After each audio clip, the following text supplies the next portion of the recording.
السلام علیکم ورحمۃ اللہ وبرکاتہ۔ الحمدللہ والصلاۃ والسلام علی رسول اللہ، اما بعد۔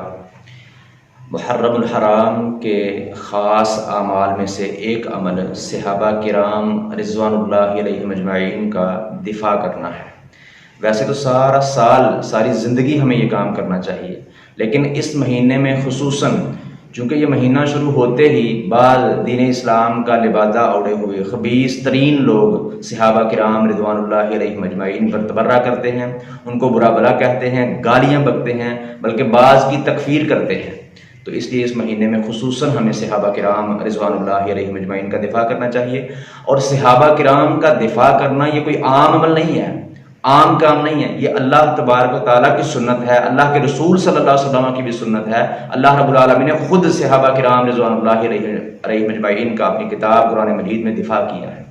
آپ سورہ بقرہ آیت نمبر 13 کو پڑھ لیں، اللہ رب العالمین فرماتے ہیں اعوذ باللہ من الشیطان الرجیم وَإِذَا قِيلَ لَهُمْ آمِنُوا كَمَا آمَنَ النَّاسُ، اور جب ان سے کہا جاتا ہے کہ تم ایمان لاؤ اس طرح جس طرح لوگ ایمان لائے،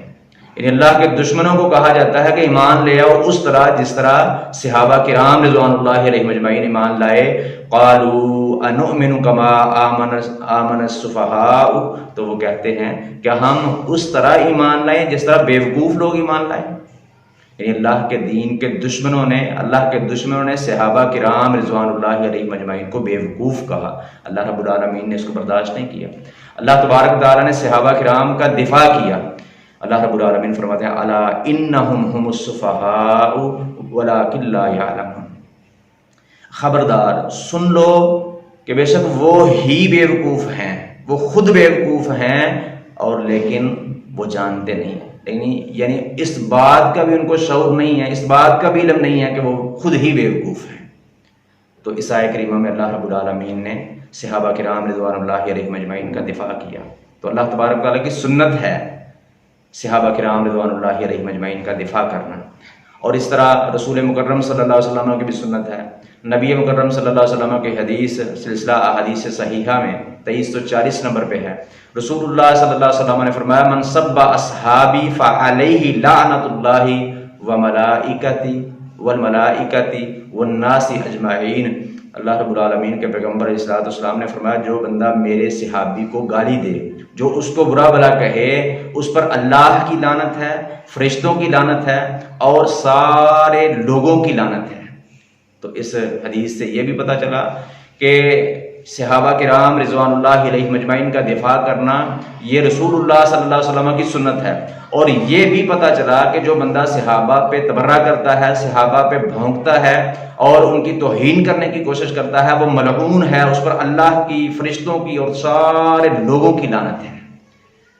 تو جس پر اللہ کی، فرشتوں کی اور سارے لوگوں کی لعنت ہو، جو ایسا لعنتی بندہ ہو، وہ ان پاک ہستیوں کی توہین کرے جن کو شان اللہ رب العالمین نے عطا کی ہے، اللہ کے رسول صلی اللہ علیہ وسلم نے عطا کی ہے، تو وہ ساری زندگی ان پر بھونکتے رہیں، وہ ان کی شان میں کبھی کوئی کمی جو ہے وہ